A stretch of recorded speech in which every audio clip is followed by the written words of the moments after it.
Just ahead, there's another edition of the Florida Roundtable, a service of Florida's Talk and Entertainment Networks and in the Orlando area of Tough TV 38. I'm Reagan Smith, Public Affairs Director of the Florida News Network. I'm political commentator and man about town, Al Spry. We have Professor Matthew Corrigan with a new book about Jeb Bush, a Jeb Bush that you may have forgotten, or you want to forget, or we'll put a spring in your step. Dr. Corrigan is the chairman of the Political Science Department at the University of North Florida. He spent a lot of time, 3 or 4 years, putting this book together. Lots of great information, and we'll talk about Jeb Bush when the program begins.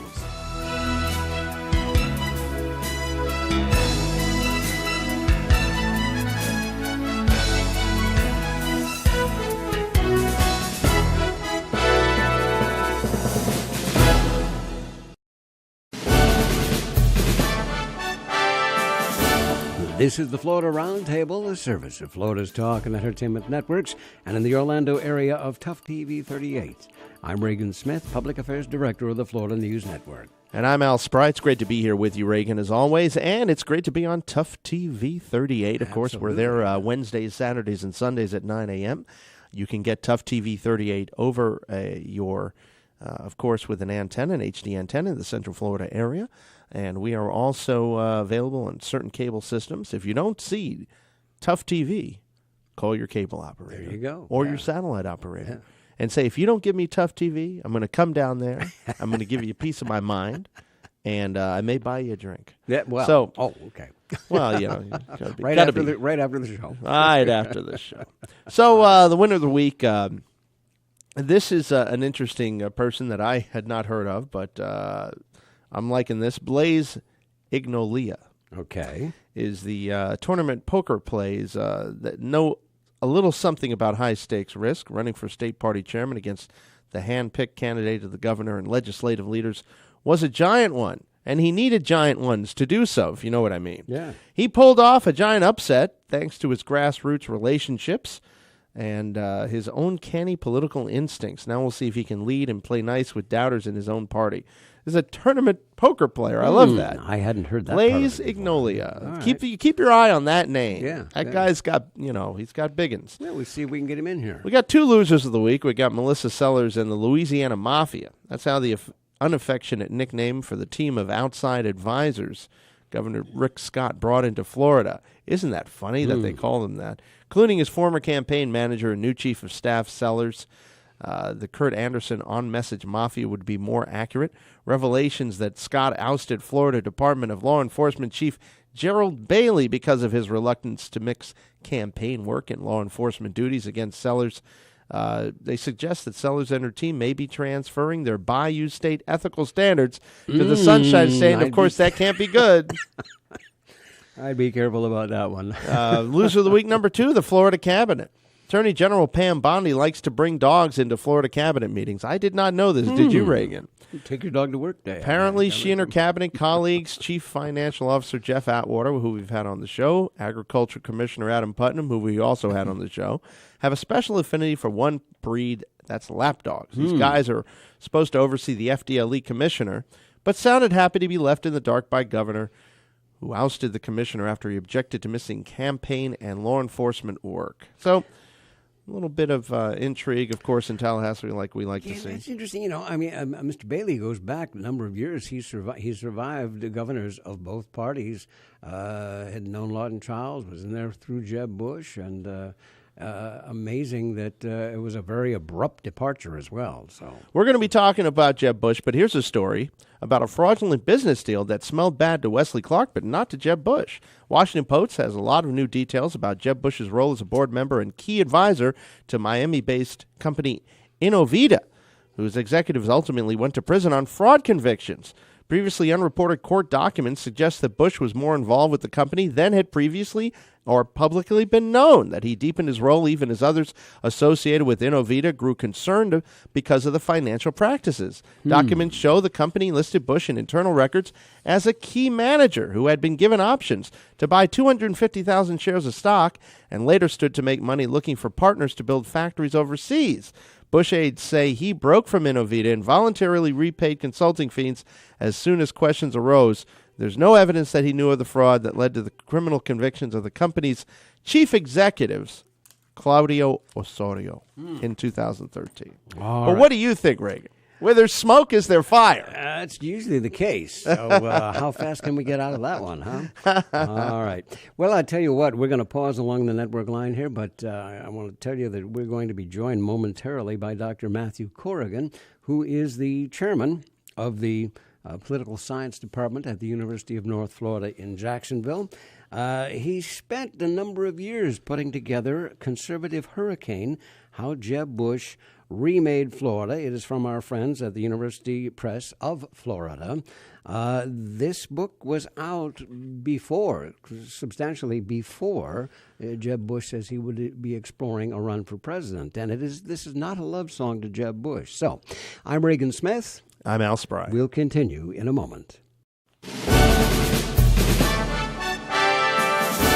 We're back. You're listening to the Florida Roundtable, a service of Florida's Talk and Entertainment Networks, and in the Orlando area on Tough TV 38. I'm Reagan Smith. And I'm Al Spry. And Al, as promised, we are off to the Jacksonville area where we are joined by Dr. Matthew Corrigan. Dr. Corrigan is a professor at the University of North Florida, and he is the chairman of the Department of Political Science and Public Administration. He's been the chair there for over 8 years, and the occasion of our conversation with Dr. Corrigan is his brand new book from University Press of Florida, Conservative Hurricane, How Jeb Bush Remade Florida. And Matt, welcome to the Florida Roundtable. Yeah, good morning. We are delighted to have you with us, sir. And before we get started, let me ask you to go ahead and tell us a little bit more about yourself, your educational background, and if you're a Florida native and things like that, and how you ended up at the University of North Florida. I am a Florida native, and actually I'm also a Jacksonville native, and it's relatively unusual to end up at the university where, from the place where you grew up, but. I went to got my undergraduate degree from the University of Notre Dame, and then just decided it was too cold up there, so I came back to Florida, and I did my master's and PhD at the University of Florida in Gainesville, and then when I was about done with my dissertation, I wanted to stay somewhere near Gainesville, to stay near my advisors, to make sure I got my dissertation done. And there was an opening here at University of North Florida for a visiting position, and so I took that. And then when the permanent position came up, I was hired. So it worked out very well for me. Now, what in particular made you decide that this Conservative Hurricane, How Jeb Bush Remade Florida, why the book? I mean, obviously the book was done before the former governor announced that he was going to explore the possibility of running for president. So what got you busy on writing this book? Yeah, it's been about a 3 to 4 year project, and I've written a previous book on the Bush and Clinton families and their relationship with the presidency, and I was looking at why families, certain families are always mentioned when we talk about the presidency, and some of the problems with that and some of the advantages with that. And so when I was doing research for that book, obviously I did some work on former Governor Bush, and I have a great interest in Florida politics, and I said, this was an example, whether you agreed with him or didn't agree with him, of someone who put together an agenda, passed it through the legislature, and implemented it. And it seemed to be such a contrast to what was going on in Washington at the time, both with his brother's last couple of years and during most of the Obama administration. And so I just thought it was an interesting contrast, and once I started researching his record, it really is a comprehensive agenda that deserved another look. And, of course, this is the time when we have early jockeying for candidates. We're 2 years out, or 3 years out, my gosh, and we have a lot of guys that are saying, let's get in early to get the money, of course, and from donations and so forth. But why do you think Jeb Bush wants to get this? Is it because Is there a sibling rivalry going on? Is it because the Bush name carries so much weight in politics that it's like they feel they have to run? Is it a Kennedy-esque kind of a dynastic thing? Is that what it is? He's been out of office obviously about 8 years, but the Bush name seems to ring strongly still. Yeah, if you recall, back in 1994 when former Governor Bush first ran for the office of governor and lost to Lawton Chiles, a lot of people had pegged really Jeb Bush as the heir to the Bush name and a possible run for the presidency, not George W. Bush.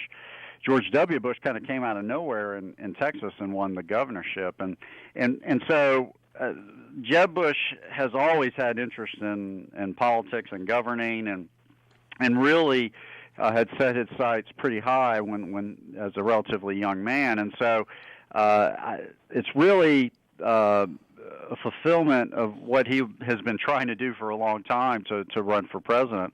What kind of mixed everything up was when George W. had kind of emerged from the mid-'80s because he had not had a particularly successful professional life, and he became a force, of course, in Texas when he ran for governor in 1994.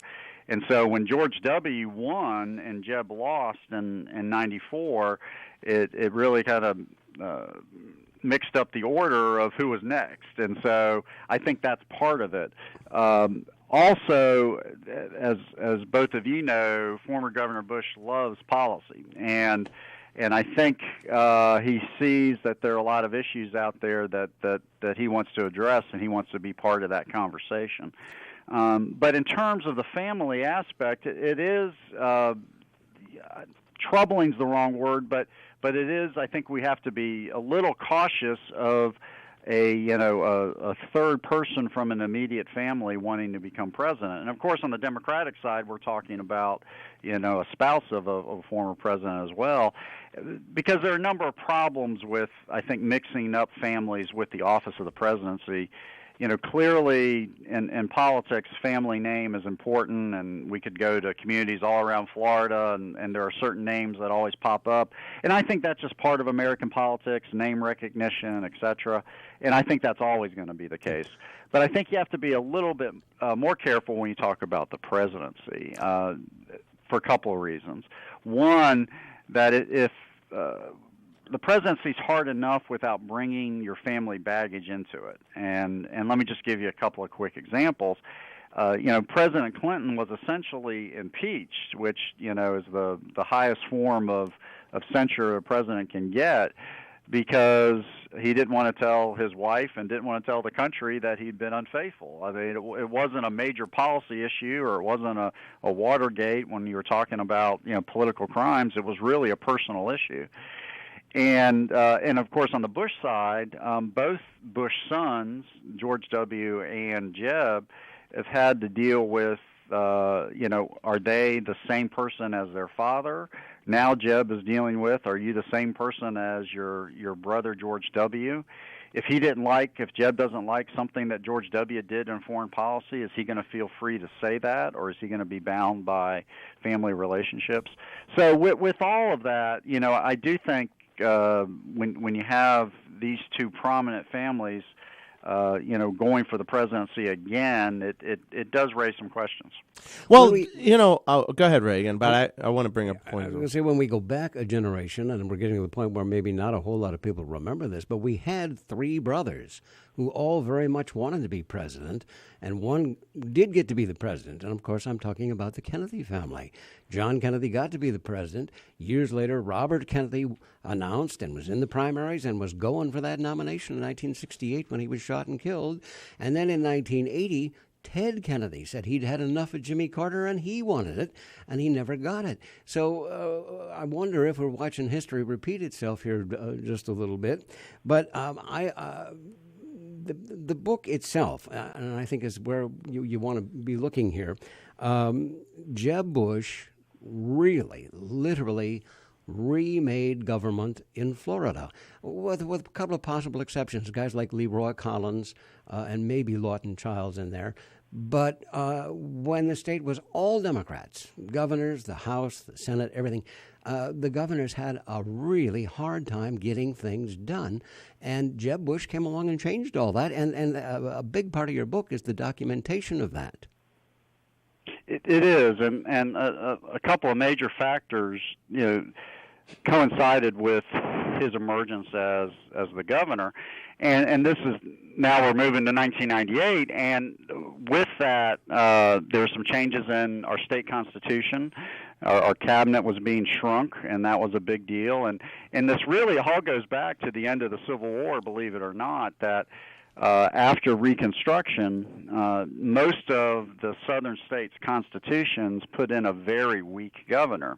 And the reason for that is that those who had gone through Reconstruction and were upset about the influence of the North and upset about the influence of the Republican Party, especially at that time, just wanted to make sure it was a very weak executive because they didn't want either federal power or even strong state power ruling their lives. And so you had a very weak governor in terms of the office.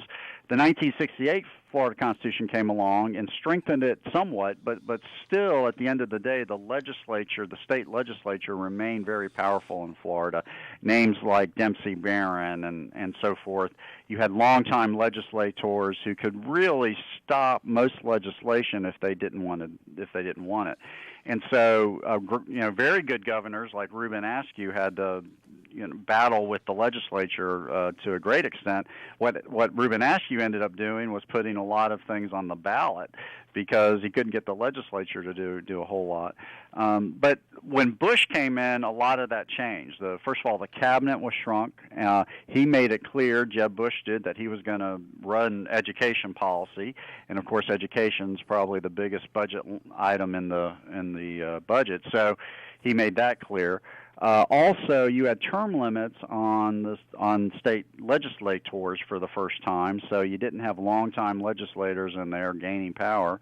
And of course, you had Republican legislators come in, and for really Bush's 6 of his 8 years, he had the run of the legislature. The legislature really deferred to him, and that's happened for the first time really in Florida history. And he took advantage of that. And in my book, I argue in 3 big areas. One, in the social and cultural arena, and I can give you a couple of examples.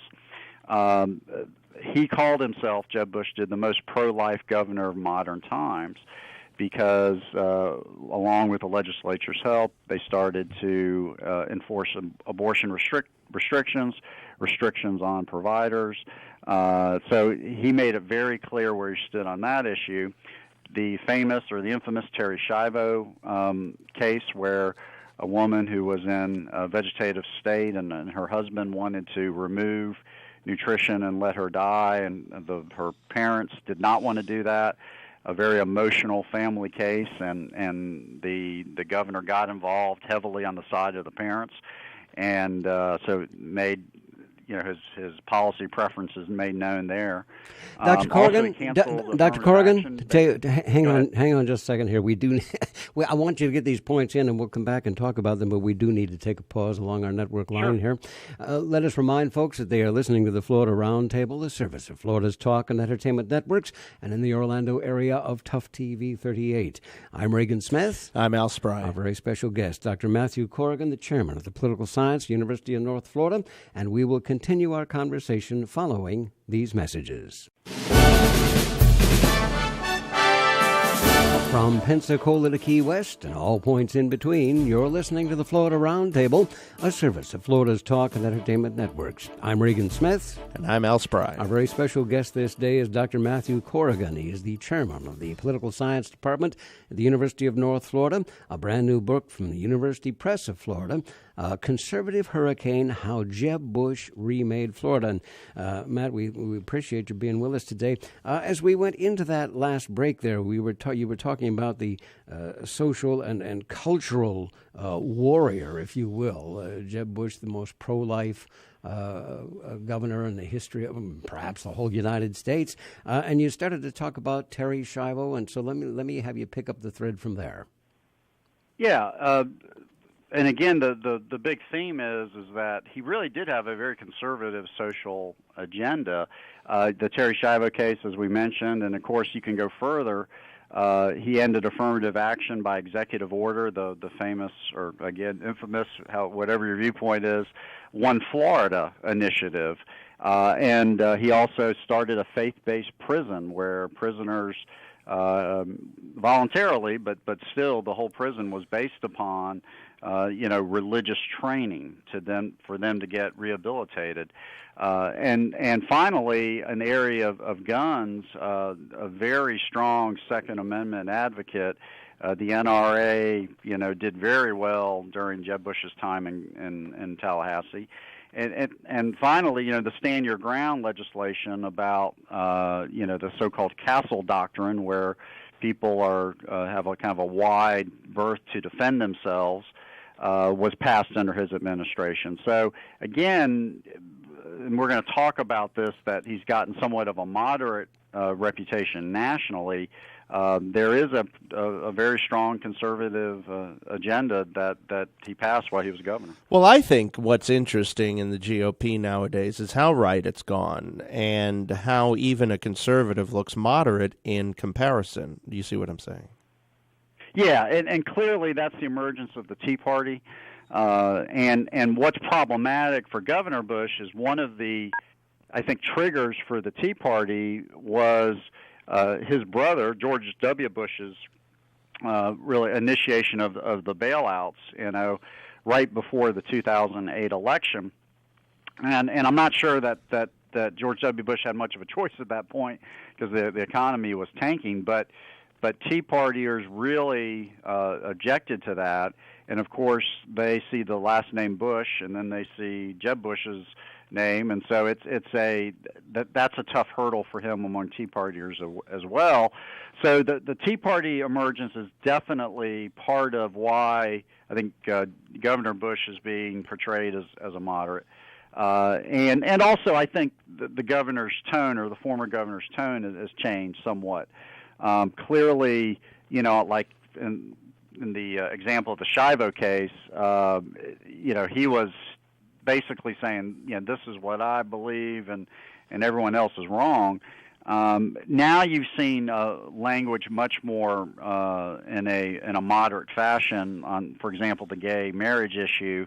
He's against same-sex marriage, but he said something to the effect that, we have to take into account everyone's views on the topic. I'm not sure as governor he would have said something like that. So I think with the combination of the Tea Party and the combination of maybe a different way of talking about his issues, that he's gotten the reputation as a moderate. Well, what's interesting about the Tea Party is how it's morphed and just become a straight conservative party, because when it first came out, it was socially not really hitting on anything of those natures.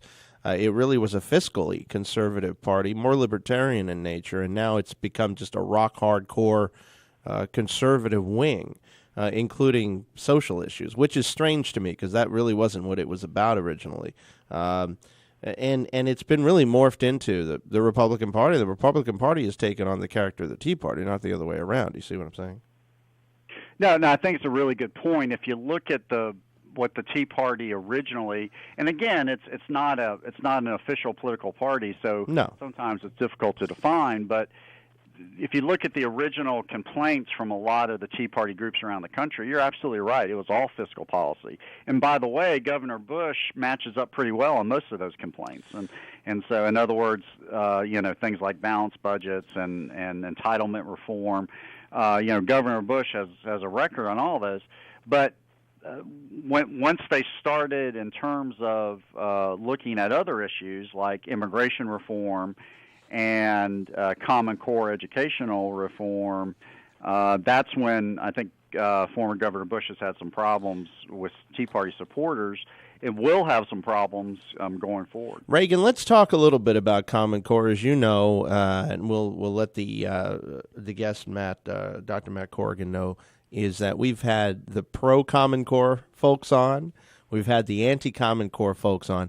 Everybody's very passionate about this issue. What's your take, Reagan, on this, and how does this hurt Bush? I wanted to throw that question at you. Well, I think Governor Bush portrayed himself as an education governor, and he probably made more changes and did more improvement in Florida. And matter of fact, George W. used Florida as a model for the whole nation. But there are an awful lot of problems with it. That's for sure. And Dr. Corrigan, is he going to continue on that? Is that going when we look at education? Is that going to be? We'll hear it again. I will be the education president. I've heard every president says that since Lyndon Johnson. He kind of sounded like Billy Graham. I will be the education president. How is that going to work with Governor Bush? Well, first of all, it's a very emotional issue, and it sounds like you all have had personal experience with that on the show, that especially with conservative groups across the country really don't like this idea of Common Core. Now the Bush people are pushing back, saying that his version of Common Core educational standards didn't come from the national government. But what happened in 2010 is that the Obama administration encouraged states to adopt these, and what occurred is instead of states really kind of doing their own, looking at the standards and really coming up with their own system, they just basically replicated what was being done in other states, and so you've really kind of developed almost a common curriculum. And some people have problems with that. Now, as a parent of a 12-year-old who deals with some of these math problems, I can understand people's frustrations.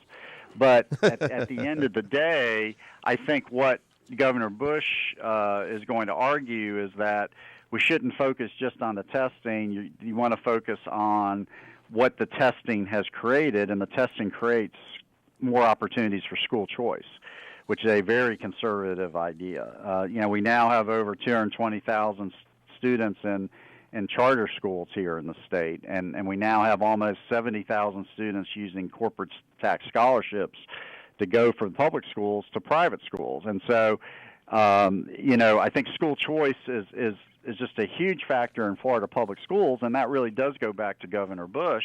Now, there's positives and negatives, and the negatives are a lot of people are complaining that the accountability you see for public schools, traditional public schools, is not placed on the charter schools and some of the private schools who may be receiving public funding. And so that's where it gets very controversial.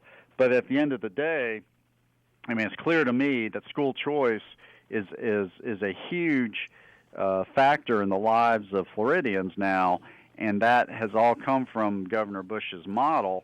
And so that's what he's going to talk about. I don't think he wants to talk too much about the testing because that's very unpopular. I think we should mention, of course, there is some baggage here in this run that people may have forgotten about, of course, a few years ago. What would you say, about 10 years ago or more? Probably more. Columba Bush was involved in some legal troubles when she tried to bring back stuff from outside the country through customs, I believe was the story, and didn't declare certain amounts of jewelry. And then, of course, his daughter, Noelle, had, of course, some prescription drug issues. She was arrested trying to obtain Xanax at a Tallahassee pharmacy illegally. Haven't heard much about either one since then, so it's been completely quiet. But I'm sure the competitors for the office will be bringing these issues up. So I just wanted to put that out there. And as well, here's a factoid. I had forgotten that Jeb was approached to become NFL commissioner. So that's an interesting little aside. Back in 2006. So. Yeah, well, it'll be interesting in about a couple of months when the campaign really heats up, whether he probably thought that might be a good idea to be NFL commissioner. But in terms of the family, I think everyone has family issues, and so. And these other family members, except George P. Bush, his son, who is running for office, they're not on the ballot. So I think in a perfect world, we wouldn't focus on the family members. But as you said, in the political atmosphere and with the media and Twitter and all sorts of private groups out there, some things may come up. We have to break there again, Dr. Corrigan. Will let us pause along the network line. I'm sorry about that. We remind you that this is the Florida Roundtable. I'm Reagan Smith. And I'm Al Spry. Our very special guest is Dr. Matthew Corrigan, chairman of the Political Science Department, University of North Florida. His new book, Conservative Hurricane, How Jeb Bush Remade Florida, will continue in a moment. You're listening to the Florida Roundtable, a service of Florida's Talk and Entertainment Networks, and in the Orlando area of Tough TV 38. I'm Reagan Smith. I'm Al Spry. Our very special guest, Dr. Matthew Corrigan, author of Conservative Hurricane, How Jeb Bush Remade Florida. Dr. Corrigan is the chairman of the Political Science Department at the University of North Florida. And, Matt, thank you for spending all this time with us today. I want to let you finish that thought. We were on there when we went into the last break, and then I'll ask you to kind of segue into this bulldog determination that Jeb Bush has. You have a chapter entitled Jeb Bush versus the state government. He did lots of things, privatization, things like that. So we'll let you pick up the thought from where we paused there. Yeah, we were just talking about family issues, and I think his family has a number of them, and we'll just see how the other campaigns play this. They may come up. Governor Bush has a consultant named Mike Murphy, who's a long-time experienced hand. I'm sure they're kind of ready for it. One thing Noel's never gotten credit for is that she did complete a program for recovery, and so that's never talked about. But, clearly she's had some problems, but I think the Bush family has been thinking about this. When I say the Bush family, I guess I need to be more specific. The Jeb Bush family has been thinking about this run for the last year, and I've got to think that they're ready for some of these possible attacks. Oh, I would think so. It's interesting because the dad, obviously former President George H.W. Bush, wants him to run. The quote is, he'd be a marvelous candidate if he chooses to do so. He doesn't need any counsel because he knows what it is, which is run. But then the mom says, there are other people out there that are very qualified, and we've had enough Bushes. I love that quote. We've had enough Bushes. I think there's many people in the country who feel that way, too. Yeah, they're going to have to address that, and I think they're simply going to say that, if you don't want to vote for me because of my last name, don't vote for me. I think the name cuts both ways for Governor Bush. I think it obviously helps them with fundraising, and that's helping them right now. But it also, George W. Bush ended as one of the most unpopular presidents of recent times, and so I think the name cuts both ways. What I think is going to be interesting that the country's going to see is that Jeb Bush is a lot different from George W. Bush, especially in mannerisms, but also, like you were talking about, his approach to government here in Florida. During his second inaugural address, he basically said he wanted to shut down all of the government agencies in Tallahassee, and that would be a great tribute to American society. And so he tried a lot of different things here. A privatization. He took 16,000 employees off of the civil service roles and put them into positions where they could be, fired basically upon cause or upon will, and that was a big deal. Outsourced a lot of activities, outsourced child welfare, which is a difficult issue, and of course that we've heard a lot about in Florida. Outsourced that nonprofit. As you know, that's a mess, and it's been a mess in Florida for decades. So. Right. Yeah, and it's interesting. It was a mess as a government agency. And they're having a difficult time when they've contracted it out as well. And so that may just be the nature of that problem. But that's been an interesting experiment. Prison services were outsourced, and the most important were the human resources function of the state, which if you think about keeping up with benefits and paychecks, and that's a huge role, that was outsourced. So, Governor Bush really, I think, believes in this idea that government cannot do it as well as even nonprofits or private sector. And so if he did happen to win the presidency, I think you would see a big effort at trying to redo public administration at the federal level. Well, Matt, what are your thoughts? What do you think if you had a percentage of him winning the whole thing, what would you put it at? Right now, I would say something around 40%. It's just, first of all, for your listeners and viewers, don't look at polls right now.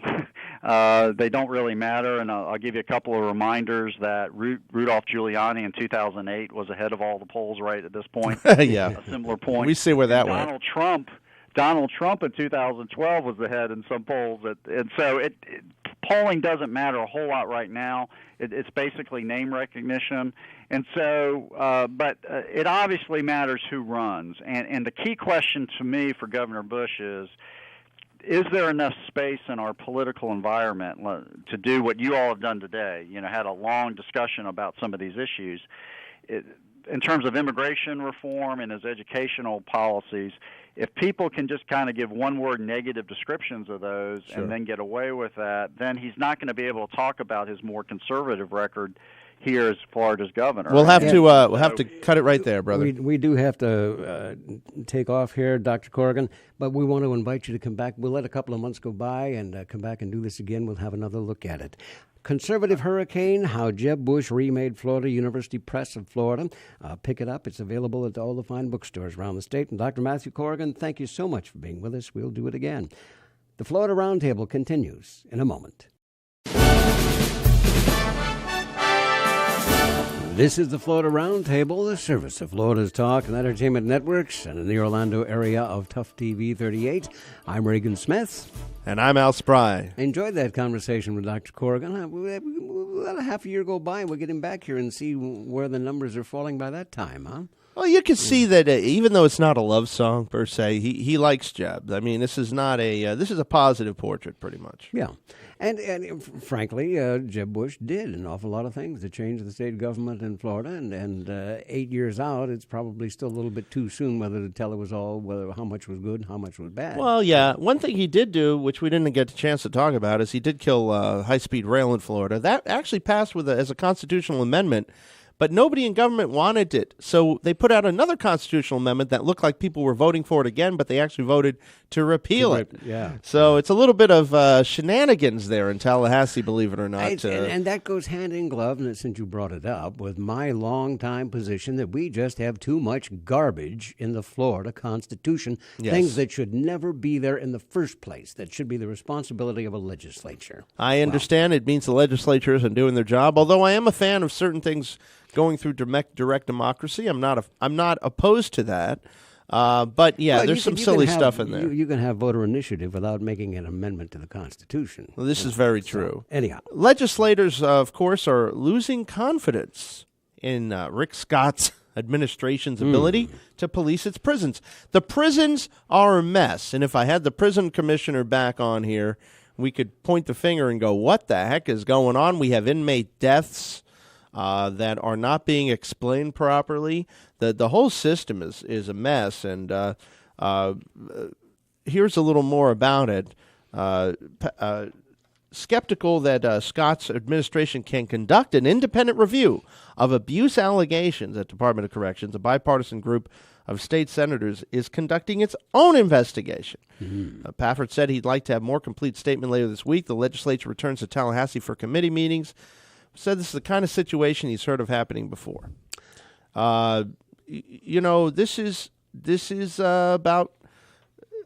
This is a mess. This is pretty much a mess, And so what do you have to say about that? Well, and the prison system is one of the things that Jeb Bush went after that we didn't really get to talk about too much either, that he was going to privatize the entire system. Which would be a terrible idea. They did part of it, the food service, which Yeah. didn't work out so well. I think that it's a terrible idea to even privatize because, and here's why I've always been against privatization of prisons. We talked about it previously on the show. When you privatize prisons, what does it create? It creates a need for more prisoners to make a profit. That means you'll be sending more people to prisons, and I think we have enough people in prisons as it is. Amen to that, brother. All right. So Well, I tell you what, it's almost just about time for us to wrap things up here. But along the lines that we did this week, our very special guest scheduled to be with us next week. She's still around, Phyllis Schlafly. You may remember the conservative lady who opposed Bella Abzug and some of the other women. You may not know who the heck Bella Abzug is, but we're going to talk with Phyllis. Phyllis wrote a book 50 years ago called A Choice, Not an Echo, with a foreword by Congressman Ron Paul. And Phyllis's position is that Jeb Bush must be stopped. So we're going to hear the other side. So thank you for your time this day. This is the Florida Roundtable. I'm Reagan Smith. I'm Al Spry. And like I said, we'll see you again next week with another edition of the Florida Roundtable.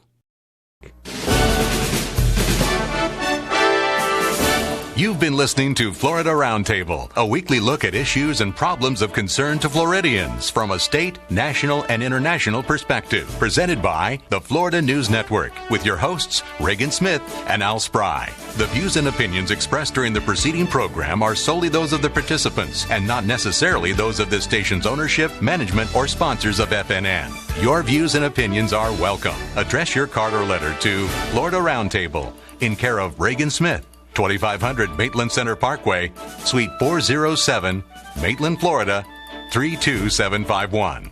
Or you may email reagansmith@fnnonline.com.